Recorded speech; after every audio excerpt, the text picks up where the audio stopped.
Hi, magandang umaga sa inyo mga kasawi. Kamusta na po kayong lahat? Naway nasa mabuti kayong kalagayan at mag-iingat kayo palagi mga kasawi. At eto na naman ang ating isa sa sender mga kasawi.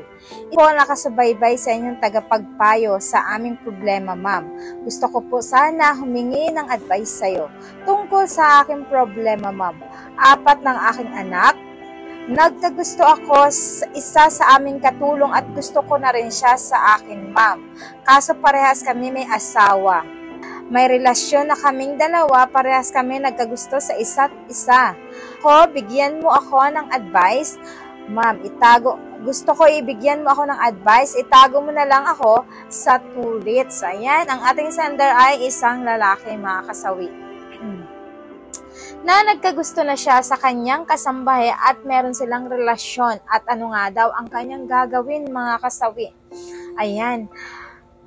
Eto yung pinakamahirap na part. Alam nyo ba mga kalalakihan at kababaihan, sa isang relasyon naman talaga, minsan darating sa punto na nagkakaroon ng darating sa buhay mo na talagang susubukin ka ng panahon at pagsubok kung paano mo ito malulutasan, kung paano ka makawala sa ganitong problema. So, syempre natin ang advice ang ating isang sender mga kasawi. For me mga kasawi, lalo pat ikaw ay pamilyado, 4 yung anak mo, tapos ang asawa mo ay ipagpapalit mo sa katulong at hindi lang yun. Yung katulong mo ay meron din itong asawa. So, ayan, napakahirap ng pinasok mong ito. Kasi alam mo ba kung bakit? What if kaya kapag ka nalaman ng asawa mo, nalaman din ng asawa niya? Alam mo ba, mangyayari sa'yo ay gulong-gulo ito. Magugulo ang buong pamilya nyo at magugulo din yung pamilya nung katulong mo. So, ngayon kung iisipin mo, syempre alam ko naman na mahal mo na ang iyong katulong kahit hindi mo sabihin, bakit ka ba papayag na magkaroon kayo ng relasyon kung hindi mo naman siya mahal? So, sa puntong ito, kailangan, lagi mong iisipin na kapag ka nalaman ng asawa mo at nalaman ng asawa niya, ano ang mangyayari ngayon? Siyempre, parehas na magugulo ang buhay ninyo. Tapusin mo ba? Delikado pa yan. Kapag ka sobrang galit ng tao kasi hindi mo mamalayan na baka pwede kang maaaring ipahamak ng buhay mo. Kasi hindi natin nakokontrol yung asawa niya, hindi mo rin makontrol yung asawa mo. Tapos ngayon parehas sila nagalit sa'yo, nagalit din dun sa kabit mo. Di ano ang mangyayari sa inyo ngayon? Ikakapahamak ng buhay niyo yan, di ba?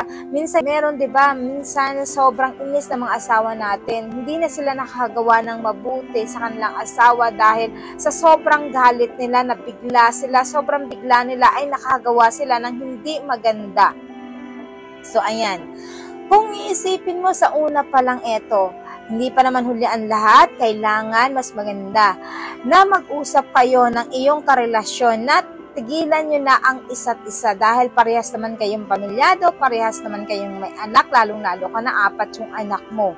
Kung mahal nyo ang isa't isa para sa ikatatahimik ng lahat at ikatatahimik ng pamilya nyo habang hindi pa ito nalalaman, hiwalayan nyo na ang isa't isa. Sa umpisa lang naman yan, sobrang mahirap kasi dahil mahal nyo parehas. Pero mas maganda itong gawin, makakalayo kayo sa tukso at paalisin mo na ang katulong mo para ikaw ay makaiwas na rin sa iyong nararamdaman. Siyempre sa una yan, mahihirapan ka dahil minahal mo na yung katulong mo. Pero ano yung pipiliin mo, yung ikawawasak ba ng pamilya mo or mag-stay sa'yo yung katulong mo na pwede sa anong oras ay pwedeng malaman ng asawa mo at pwedeng malaman ng asawa niya.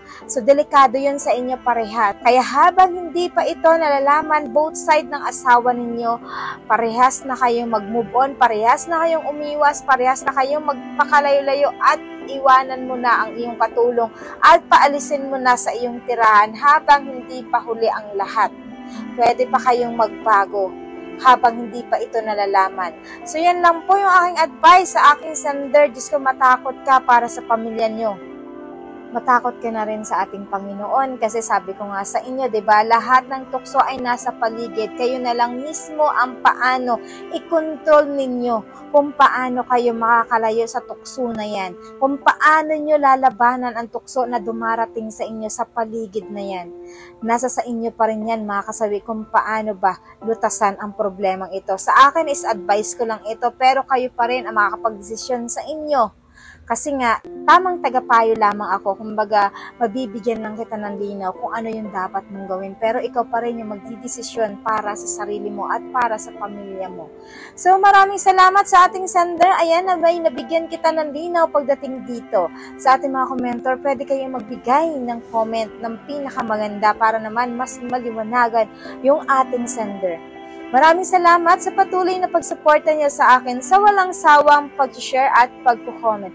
Sa mga nga hindi pa po nakapag-subscribe, pwede kayong mag-subscribe, pwede na rin kayo mag-follow para updated kayo sa topic ko araw-araw. Magandang umaga mga kasawi. Mahal kayo ng inyong advisor. Bye!